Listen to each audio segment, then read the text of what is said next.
Okay, so I'm just going to say a few words to kick off today. Then, for those of you that don't know me, my name's Barry Cranford. I'm one of the organisers of the London CTOs. I'm not a CTO myself. I actually run a tech recruitment company called RecWorks. So at RecWorks, we've been on a mission for about the last 12 years to prove that recruitment can be a power of good in the industry beyond just the simple getting people jobs. And London CTOs is a good example of that. So we've been organising it since 2011, and we're approaching 100 events now. But for us, the communities that we're involved with, it's not just a marketing piece, it's not just there for lead gen, it runs much deeper than that for us.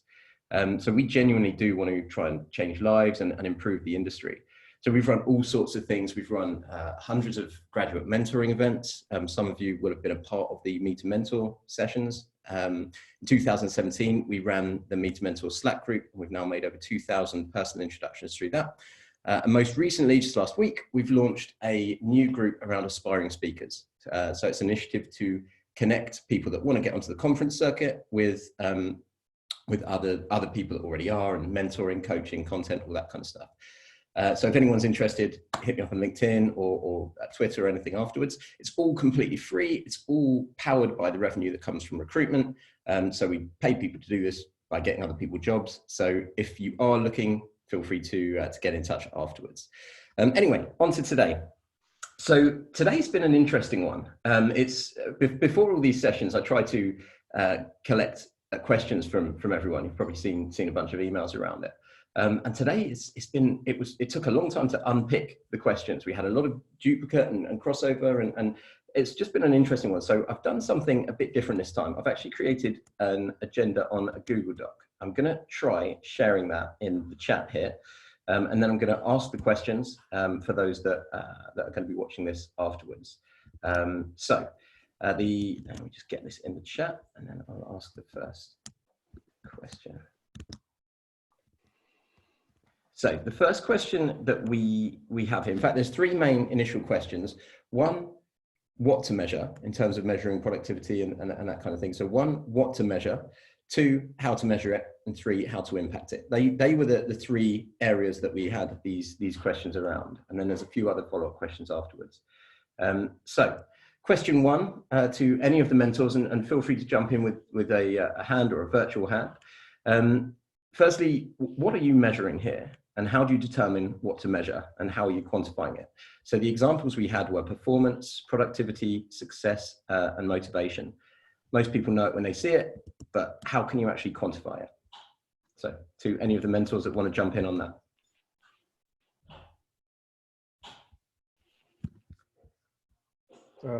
Hi, you go, James. Hi, thanks, Martin. For me, my background is I come from a very small startup sort of background, and so it's always been quite an evolutionary process in terms of what we decide to measure, but it's always something that we want to generally get a control on. So whether that's team performance or business performance or morale, as soon as you've got something that you want to take control of and change, that's when you need to start measuring it.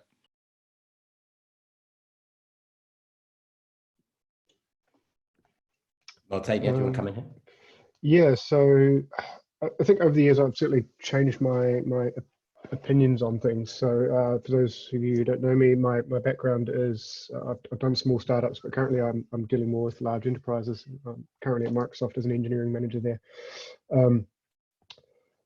I tend to think, I think a lot of engineers prefer to have autonomy in their work, and they really resent being micromanaged with story points and t-shirt sizes and sprint points and burn down charts and all that sort of stuff.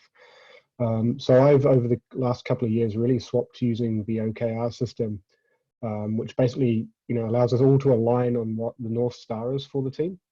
And I actually use OKRs for all aspects. I use it for cultural and communication OKRs that we use to sort of measure how well we're doing as a team in collaboration and trust and other softer topics, as well as the technical kind of project delivery aspects. And I find that we, to James's point, I find I use OKRs to shift the needle, to move in a direction that we really need to move in to get going. And anything that's kind of really settled down or is just business as usual, I just use a set of key performance indicators, so KPIs. So as an example, when I first started at Microsoft, I had a new group, lots of different people, different backgrounds. They weren't communicating that well together, so we put together a bunch of OKRs to kind of set the tone there better, and we would do things like measure how many public messages are happening in the Teams channel, things like that. Once that became the new norm, we hit those targets.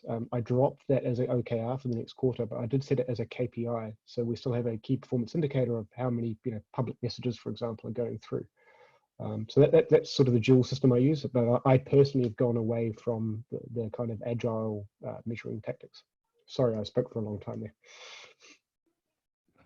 Great, thanks, James. Thanks, Martin.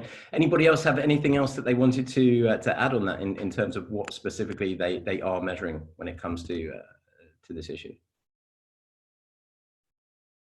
Looking for hands. I'm looking for hands, and I don't see anyone. Pedro, yeah, something to add. This one is a little tricky, and to be honest, I didn't find any way to measure it. But it's the expectations from maybe your client or maybe your team.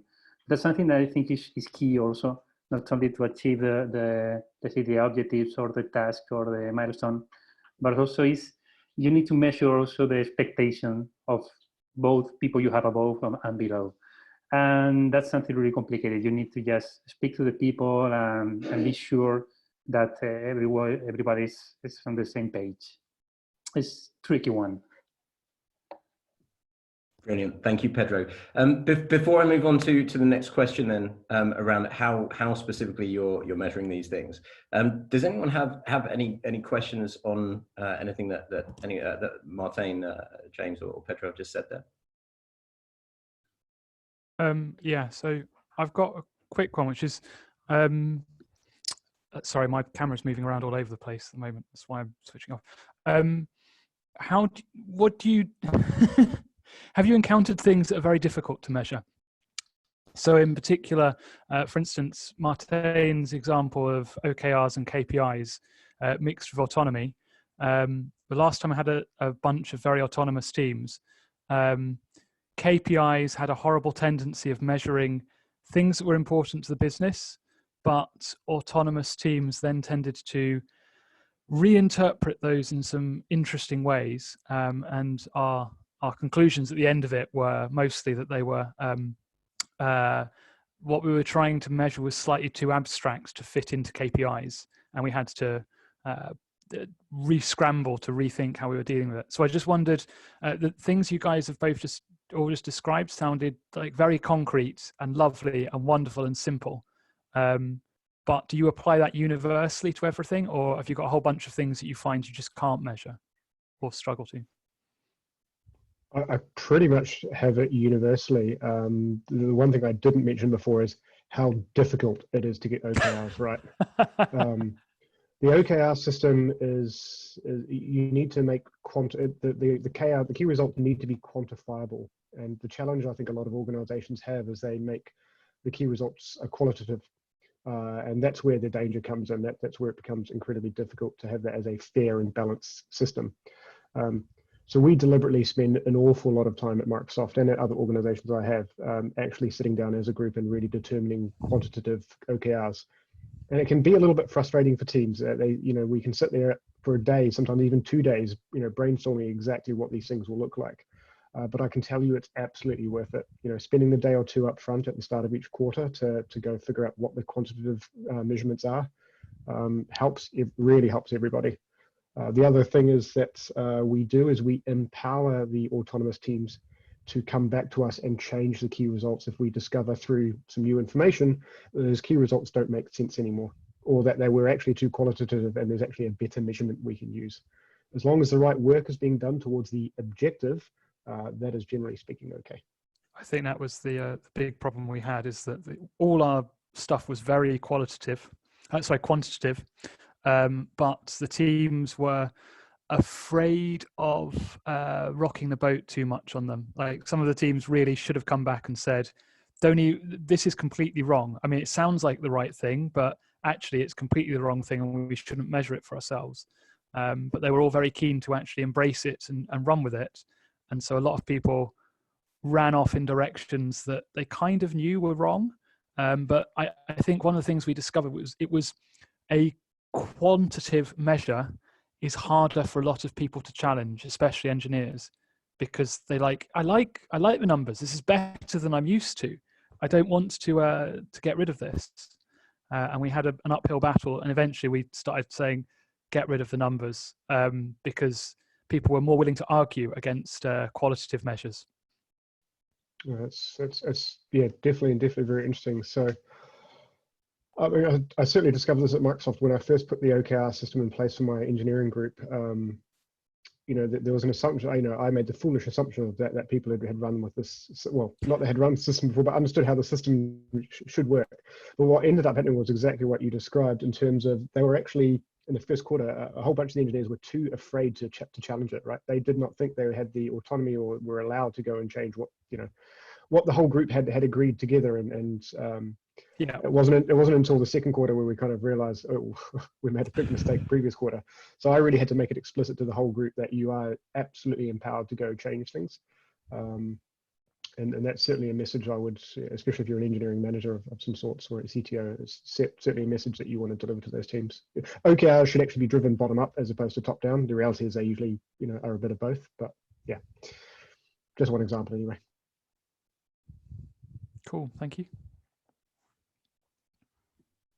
Great, thanks, Martin. Thanks for that. In fact, on that, just picking up on that, I know you said you had a few times where you'd brainstormed as a team. So I wonder if Martin, you or James or Raj or any of the others that are happy to share your story would be happy to comment on some specific things. So some specific KPIs, some specific metrics that you've used. Yeah, sure. I think one of the things that are probably hardest to measure are the softer times, the softer kind of skills, the softer kind of metrics. And I think the philosophy has to be measure, don't guess. And so one of the tools we used was, I don't know if you've heard of it, it's called Office Vibe, and there's probably a few different products out there, but essentially it's kind of like a survey. It's very low impact. It's probably done within 5 minutes, the entire organization. And I'd say most of my 80 consultants are very much distributed across London.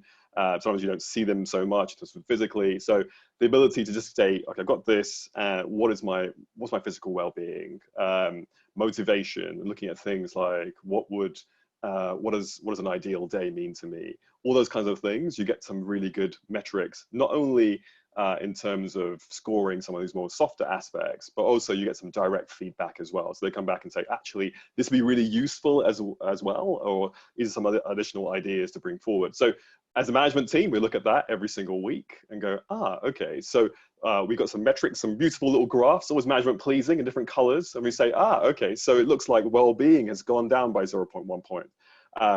Look at things like motivation has gone up by 0.2. And what was that? What was the reason? And we pick a single factor, not too many. We just take one little target and go, what can we do right now in the next week or so to try and target that particular score and try to get it a little bit higher? So there's probably a few different things out there. One thing we found is Office Vibe works pretty well. Great. It looks like you've had a few other plus ones in the chat on Office Vibe as well from Martin and James. It's a fantastic tool. Yeah. Great. Any other specifics? Anything else that anyone's got experience with measuring around productivity? Yes. So I have been releasing software for my clients, and they have been measuring productivity for their team. The common mistake that I have seen is they're trying to just quantify any number and try to improve that number. This can be like, as long as you put a number, you will improve it. And that is the common mistake. The number that is selected as the KPI needs to be something which is actually business oriented, and it doesn't affect anything else. It needs to be pure. So far, what we have discovered is only cycle time reflects this. Cycle time is a pull request from starting to getting merged. If you can decrease this, you can actually see really good improvements. Other than that, there are quite a few metrics which have which can go into, yes, it is positive, but most likely it can go to negative as well. The more you track and the more you optimize it. So it needs to be kind of careful, rather than considering them as KPI. It is much more healthier to look at the problems as, okay, currently I have this problem and how can I solve this with data, or how can I discover this problem with data, then I can find a solution with something else. An example of this is burnout. You can actually discover an engineer getting burnout, but you don't actually put a number saying that this is the number that I have to aim or I need to improve like that. But you just see if it's out of that boundary, you can say, okay, there's something wrong, I need to take an action. So that is a much more healthier way to use any quantifiable value for engineering, rather than specifically focusing on productivity, except for cycle time.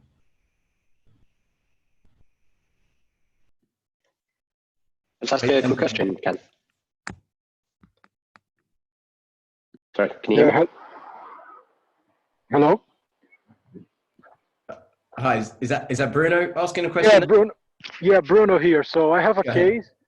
One of the things that I bring up a lot is how many tickets that have been reopened.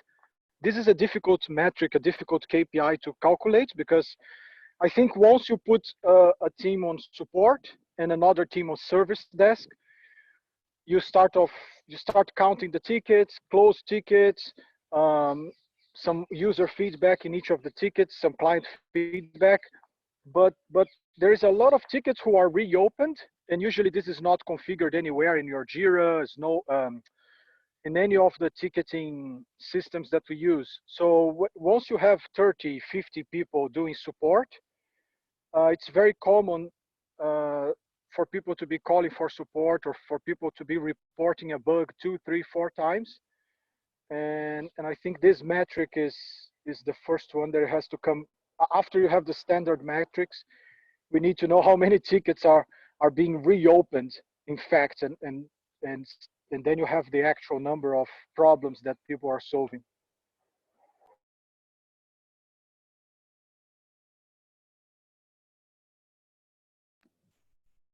Any feedback there to Bruno's point? No. Okay. Cool. Okay. So Paul, I think you had your hand up before. Did you have a question there as well? Yeah, it's obviously such a difficult thing to do. These conversations are quite difficult to get going, I think. But one of the things I think was it Adam? I think was talking about it. Oh no, sorry, Can was talking about it. It's just measuring productivity of developers. I think that's in general, that's a difficult thing, whether it's remotely or in office. And it's even more difficult remotely. Like, how productive are your developers? You know, colleagues that I've worked in the past have done, you know, number of check-ins. You know, how do you measure that that a developer is doing the right amount of work? Basically, it's very difficult to do.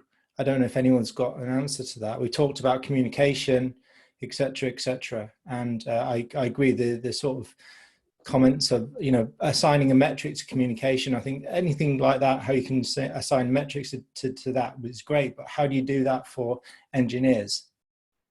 We've all got different levels of engineers. We've got our stars and we've got our plodders, right? You know, how can you define one from the other? Are there any metrics that can do that apart from, you know, just having a intuition? Adam, yeah, go ahead. So this has been, I mean, specifically talking about remote, this has been one of my few things I've seen over and over again with remote teams. The moment you are trying to measure individuals, you've already lost. Your measurement, and with remote, you just can't. It fails. You can't keep up with it. It's too difficult. It'll just not work. And the teams that succeed with remote, all of them sooner or later seem to end up with exactly the same setup, which is you just measure the outcomes. That's it. You measure what's produced, and you don't care. Is this engineer slow or fast? You don't care. Are they good or bad? You don't care. You just care, do they get the outcome? And the teams that I've worked with, and the companies I've joined and the companies I've left, where remote wasn't working in almost every single situation, it was because someone was still focusing on trying to measure in the way they had for people on site, which was never outcomes based enough. And when you shift to really, really outcomes, pure outcomes, a lot of these questions just vanish and you stop worrying about them. So for instance, what Martin was saying about use OKRs for everything. That's the kind of thing I've seen a lot of long-term remote organizations end up with, because it just says we don't care about anything else. We just care about the objective. That's it. Don't care how you achieve it. Don't care if you're good or bad, as long as it gets achieved. But I appreciate that's a fairly extreme viewpoint. So I'm very happy for someone else to chip in and say I'm completely wrong. Gareth, do you want to be that guy? Thanks, Adam. Yeah, I'm gonna back Adam up and just add a little bit extra as well, and just say that in my experience, I've never come across an individual bad performer who it doesn't somehow get flagged by the team that they're in. The manager of that person tends to be aware that there may be some room for improvement, but trying to specifically measure productivity is just, it's a thankless and a task that you're just not going to get down. It's not going to be successful. But if at the core of that, the reason you're trying to do that is that you're worried that people might not be as good as they're meant to be, performing as they should be, really there's loads of other ways to figure that out. Fundamentally, the team around them isn't going to stand for someone who isn't contributing as well. And it tends to be in a more positive fashion as well, like, hey, this person's struggling, how can we help them? Or we've got all these meetings going on, but they don't seem to turn up on time. It's causing these issues for us as a team. And it will always, in my experience, turn up if you have the right sort of generative culture that will enable people to speak up without risk of any sort of backlash. Brilliant. Thanks, guys. I think this kind of thing is just one of those things that's so reassuring, you know, that makes you realize it's not just you that's got the problem, you know, when you can hear this kind of thing. So yeah, thank you for everyone chipping in on that. Got to add to that, if that's okay. Of course. Yeah, so hi everybody, I'm Kostov.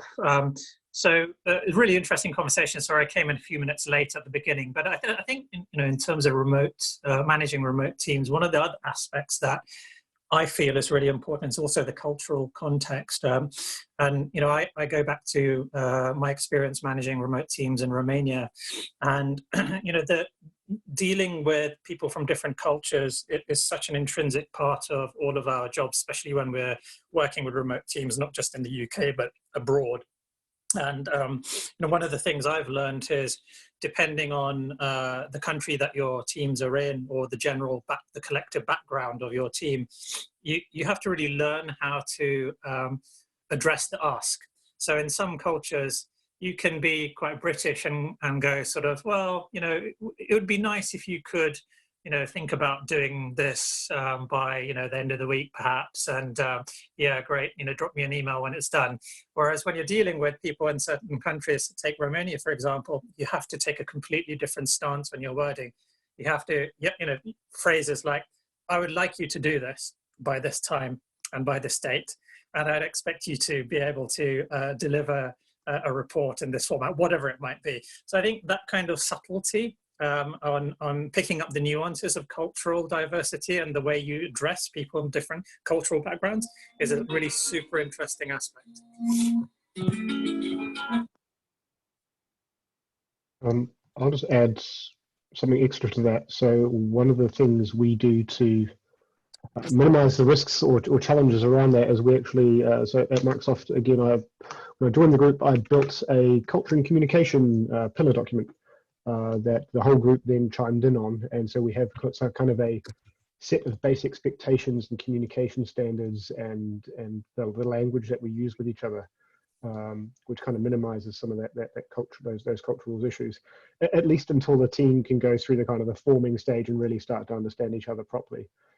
Because initially we had lots of challenges with, for example, myself using either British or New Zealand humor in my written language, which was just like push over the heads of, dare I say it, some of our US colleagues. And that caused problems, right? Because I was a new manager and they didn't know whether I was actually really taking them to task, whether I was, actually joking with them. And so, laying down some of those rules early really helped.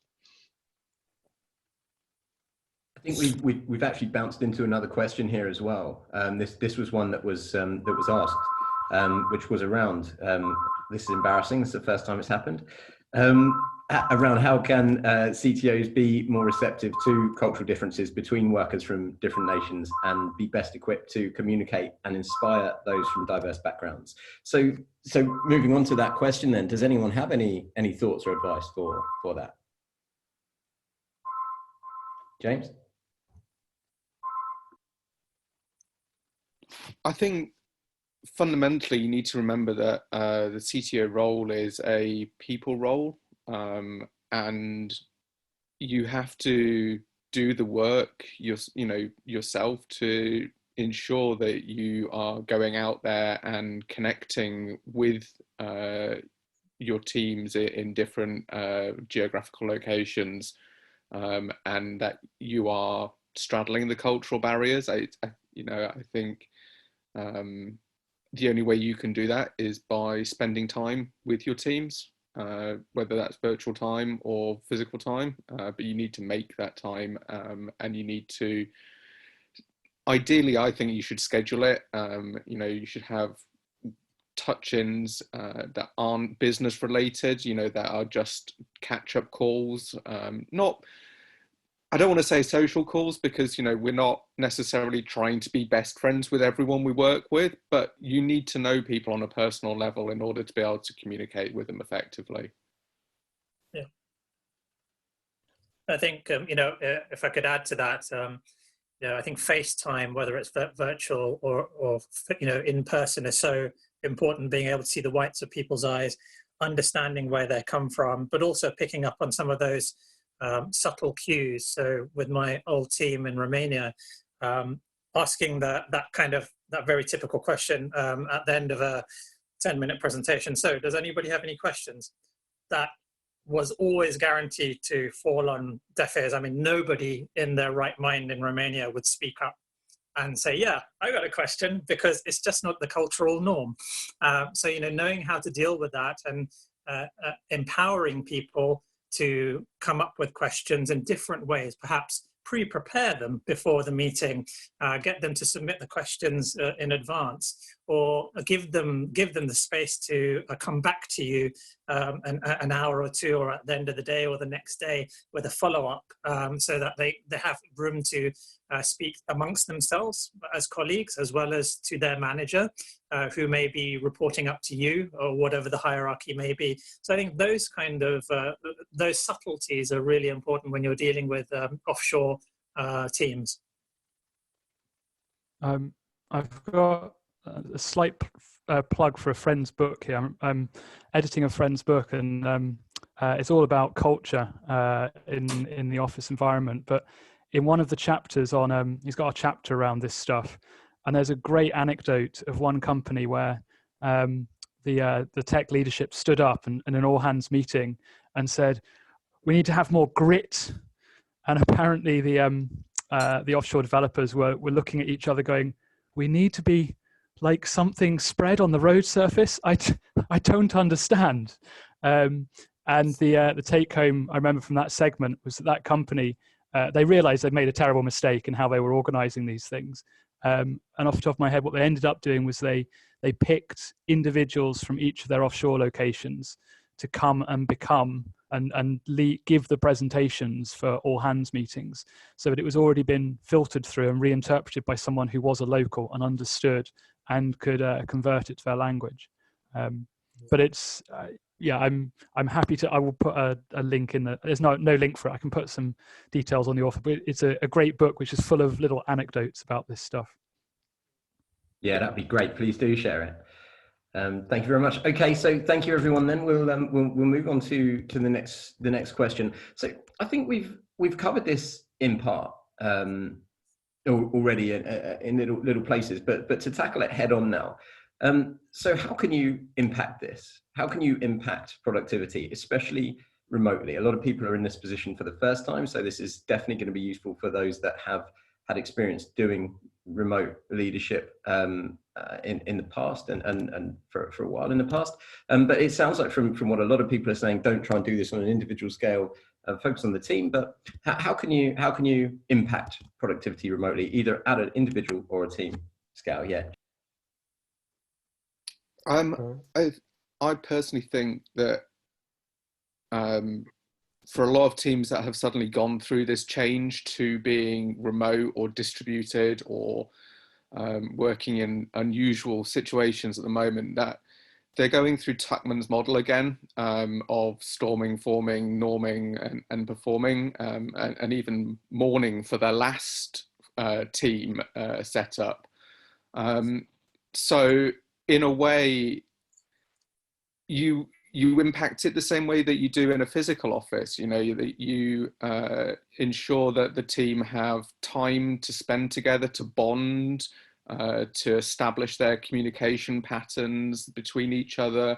And I think you just have to turn everything up to 11 on the dial in terms of over communicating more than you would do previously, ensuring that the team are over communicating, getting into the habit of just dropping onto video calls with each other so that they can see the whites of their eyes, as Rajesh said. You know, it's important that teams are given this opportunity to reform and renormalize because they've shifted to a whole new way of working.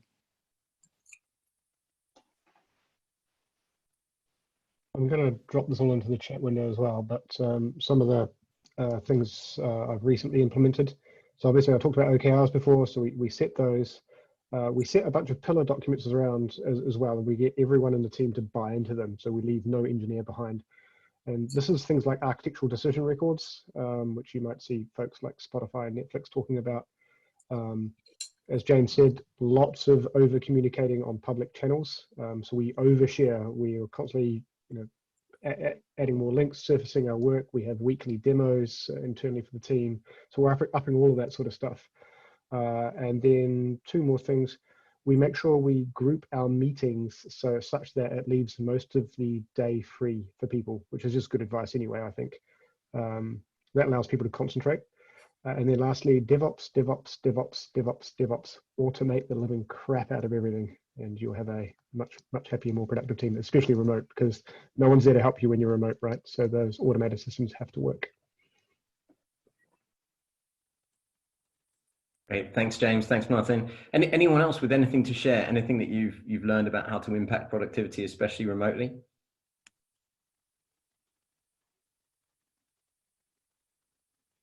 No. Okay. All right. No problem. All right. So moving on then to the follow-up questions that we had. So these were all individual, pretty interesting questions that didn't really sit across a bunch. So one question that came from Chris Arnold.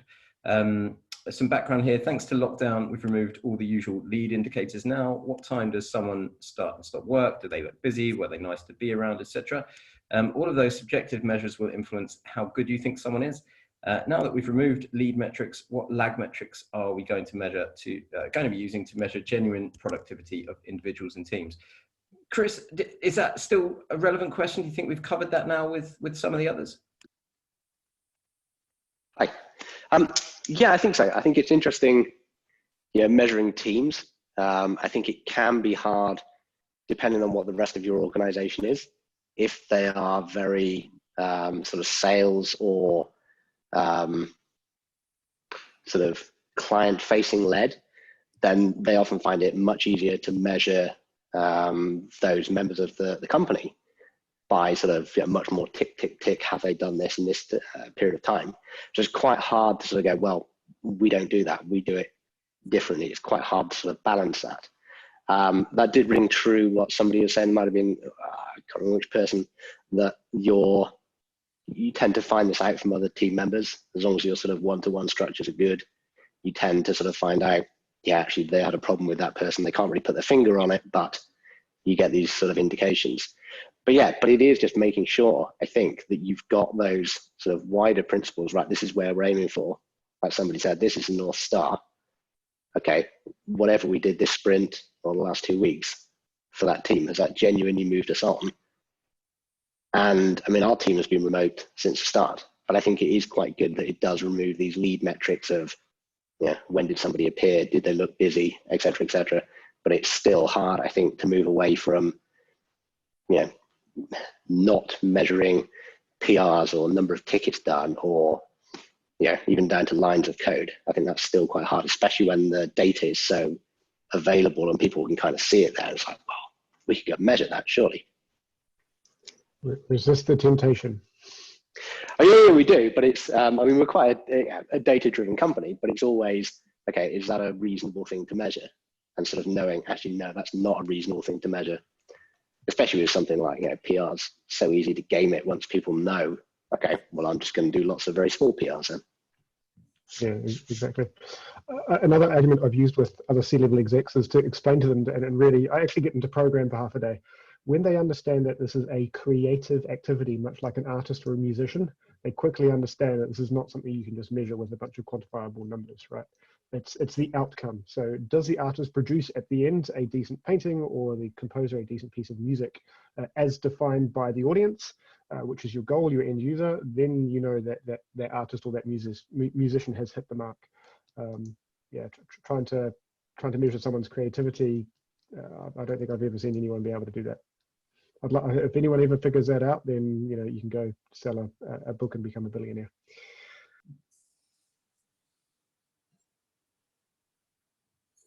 Does that answer your question, Chris? Is that sort of cover that off? Yes, short answer. Okay, cool. All right, bro.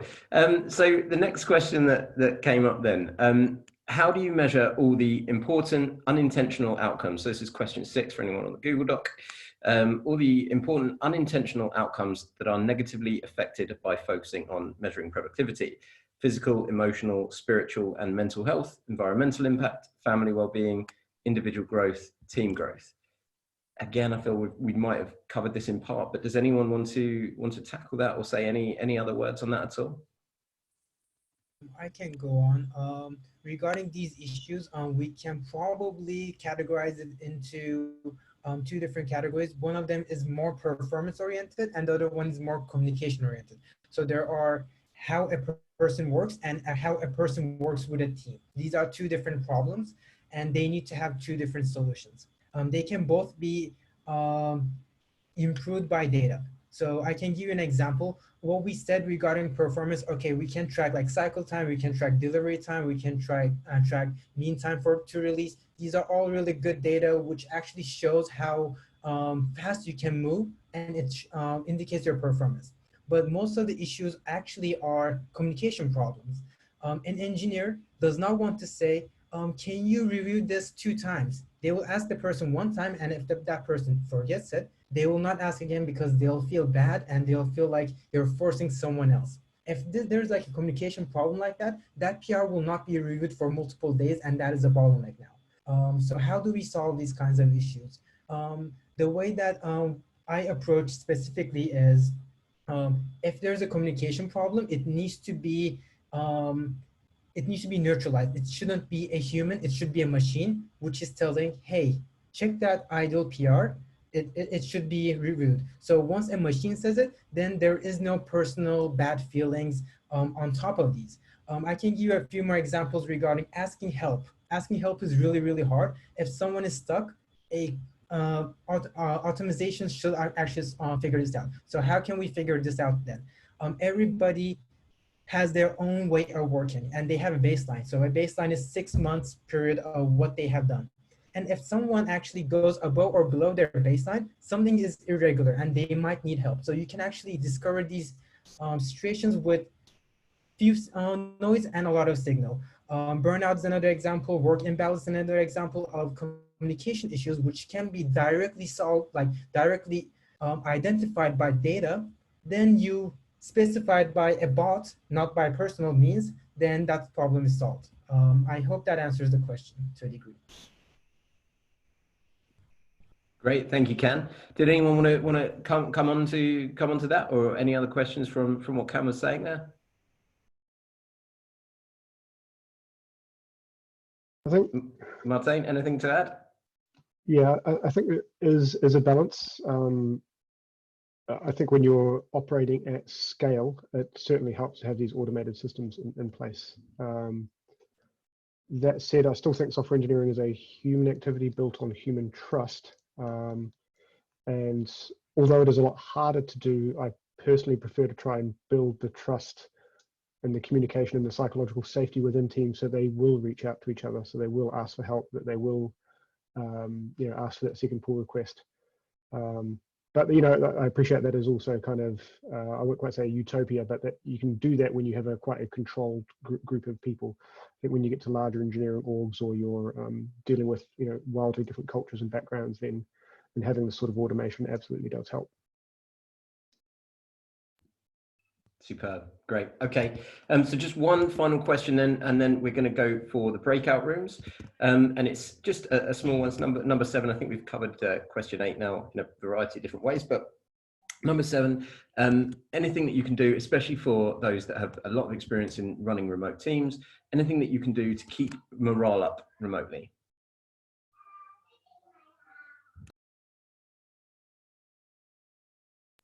Go on, James. Yeah.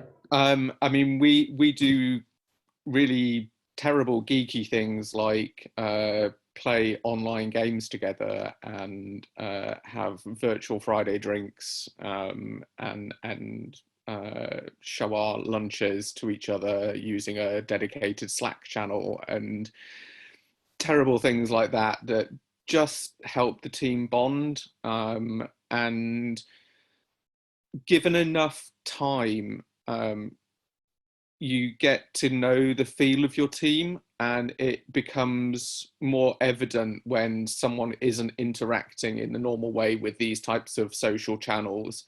And it's an indicator for you to go and jump in and say, hey, having a bad day, is everything all right? And just check in on them.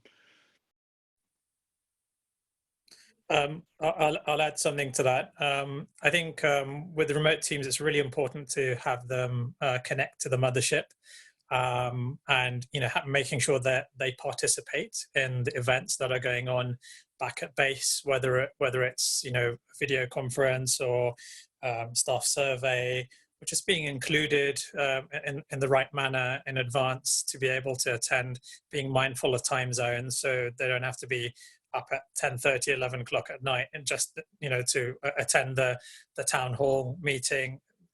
Can't always be done because we are on a big planet with lots of different time zones. But within Eastern Europe, let's say, I think it's quite easy to be mindful of those timings. So yeah. Brilliant. Thanks to both of you. Okay, I will close on that then for this section of it. Hope you've all enjoyed it and got something out of it. Thank you very much to everyone for tuning in, but especially to the mentors. And please try and ignore my 2-year-old who's in the next room. Just a few things I wanted to cover before we go to breakout. This is the first time we've done something on Google Docs. Rather than just me reading out the questions, just by a show of thumbs, up, down, or whatever. Does anyone have any thoughts as to if it was useful to be able to read the questions, especially people that have seen some before? Okay, a few questions. Cool. Okay, a few thumbs rather.